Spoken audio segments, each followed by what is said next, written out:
যে বিপ্লবীরা বুকের রক্ত দিয়ে ফ্যাসিবাদকে বিদায় করেছিল, আজ তাদেরই জন্য প্রস্তুত হচ্ছে ফাঁসির মঞ্চ।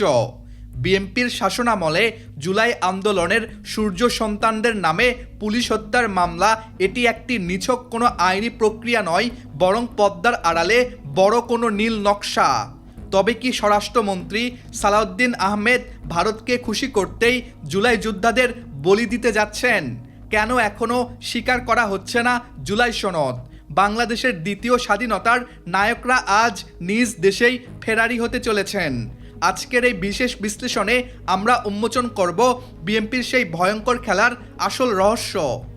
2026 সালের 12ই মার্চ ঢাকার চিফ মেট্রোপলিটন ম্যাজিস্ট্রেট আদালতে যা ঘটল তা বাংলাদেশের ইতিহাসে এক কালো অধ্যায় হিসেবে চিহ্নিত হয়ে থাকবে। জুলাই আন্দোলনের অন্যতম রূপকার আসিফ মাহমুদ, সজীব ভুঁইয়া এবং আব্দুল কাদের সহ 42 জন বিপ্লবীর বিরুদ্ধে পুলিশ হত্যার অভিযোগ এনে মামলার আবেদন করা হলো। জনমতে প্রশ্ন উঠেছে, এই দুঃসাহস বাদীর এলো কোথেকে? নেপথ্যে থেকে কারা কলকাঠি নাড়ছে? কেন বেছে বেছে জুলাইয়ের অগ্রসেনাদেরই টার্গেট করা হচ্ছে? গভীর বিশ্লেষণে বেরিয়ে আসছে এক ভয়ঙ্কর রাজনৈতিক নীল নকশা, যার লক্ষ্য হলো এই বিপ্লবের চেতনাকে সমূলে বিনাশ করা। ক্ষমতায় আসার আগে বা অন্তর্বর্তীকালীন সরকারের সময়ে বিএনপির ভাষা ছিল সম্পূর্ণ ভিন্ন। তখন তারা নিজেদের জুলাই বিপ্লবীদের সবচেয়ে বড় মিত্র হিসেবে দাবি করেছিল। কিন্তু ক্ষমতার স্বাদ পাওয়ার পর বিএনপির আসল চেহারা ক্রমেই উন্মোচিত হচ্ছে। রাজনৈতিক বিশ্লেষকরা মনে করছেন, বিএনপি এখন আর জুলাইয়ের বিপ্লবীদের প্রয়োজন বোধ করছে না।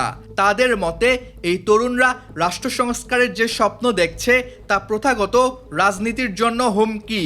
তাই কৌশলে তাদের পথ থেকে সরিয়ে দিতেই এই মামলার ফাঁদ পাতা হচ্ছে।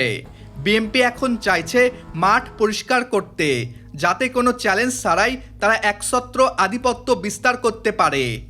সবচেয়ে বিতর্কিত এবং রহস্যময় চরিত্র হিসেবে আবির্ভূত হয়েছেন বর্তমান স্বরাষ্ট্রমন্ত্রী সালাউদ্দিন আহমেদ।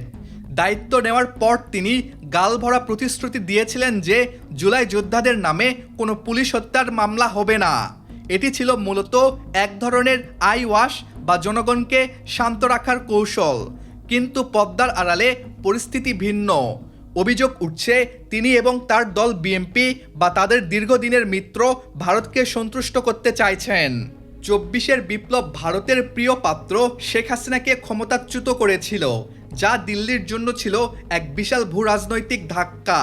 এখন বিএনপি সম্ভবত সেই ক্ষত উপশম করে ভারতের আস্থা অর্জন করতে জুলাই বিপ্লবীদের বলির পাঠা বানাচ্ছে। বিএনপির এই রহস্যময় আচরণের আরেকটি বড় প্রমাণ হলো জুলাই সনদকে স্বীকৃতি না দেওয়া। জুলাই বিপ্লবের স্পিরিট এবং যোদ্ধাদের আইনি ও সামাজিক সুরক্ষা দেওয়ার জন্য যে সনদের দাবি উঠেছিল, বিএনপি সুকৌশলে তা এড়িয়ে যাচ্ছে। প্রশ্ন হলো, জুলাই সনদ স্বীকার না করলে কি ঘটবে? উত্তরটা অত্যন্ত ভয়াবহ। এই সনদ না থাকলে জুলাইয়ের প্রতিটি যোদ্ধা আইনিভাবে অরক্ষিত হয়ে পড়বেন। তাদের যে কোনো সময় সন্ত্রাসী বা খুনি তকমা দিয়ে জেলে ভরা হবে।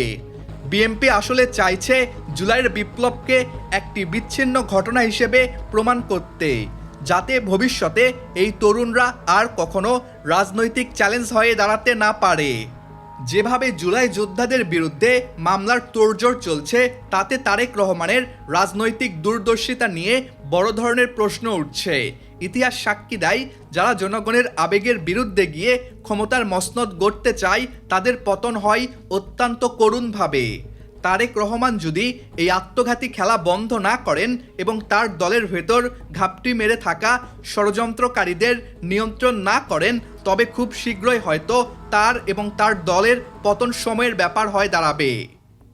জুলাইয়ের আগুন এখনও নেভেনি। সেই আগুনে পুড়ে ছারখার হয়ে যেতে পারে যে কোনো অহংকারী রাজনৈতিক শক্তি। সমন্বয়ক আব্দুল কাদেরের একটি আক্ষেপ আজ প্রতিটি বিবেকবান মানুষের হৃদয়ে বিঁধছে। তিনি বলেছিলেন, আওয়ামী লীগের আমলেও আমি 2 নাম্বার আসামি ছিলাম, আর আজও আমাকে 2 নাম্বার আসামি করা হলো। এই একটি বাক্যই বলে দেয়, বাংলাদেশের শাসন ব্যবস্থার নাম বদলালেও কোনো পরিবর্তন হয়নি। বিপ্লবীদের ভাগ্য আজও সেই অন্ধকার প্রকোষ্ঠেই বন্দী। তবে বিপ্লবীরা দমে যাওয়ার পাত্র নন। মামলার আবেদনের দিনই আসিফ মাহমুদকে দেখা গেছে সংসদ ভবনের সামনে। তার কণ্ঠস্বর ছিল আগের মতোই অবিচল এবং সাহসী। তিনি স্পষ্ট হুঙ্কার দিয়ে বলেছেন, দেশ আজ দুই ভাগে বিভক্ত। এক পক্ষে ফ্যাসিবাদের প্রেতাত্মারা, অন্য পক্ষে মুক্তিকামী জনতা। এনসিপি বা জাতীয় নাগরিক পার্টি এখন বিএনপির এই দ্বিচারিতার বিরুদ্ধে শক্ত ঢাল হয়ে দাঁড়াচ্ছে। আসিফ মাহমুদের এই অবস্থান প্রমাণ করে যে জেলের ভয় দেখিয়ে বা মামলার পাহাড় গড়ে এই তরুণদের দমানো সম্ভব নয়। রাজপথ থেকেই তাদের জন্ম, আর রাজপথেই তারা তাদের অধিকার বুঝে নেবে। ভবিষ্যৎ কিন্তু জুলাই যোদ্ধাদের জন্য অত্যন্ত কণ্টকাকীর্ণ।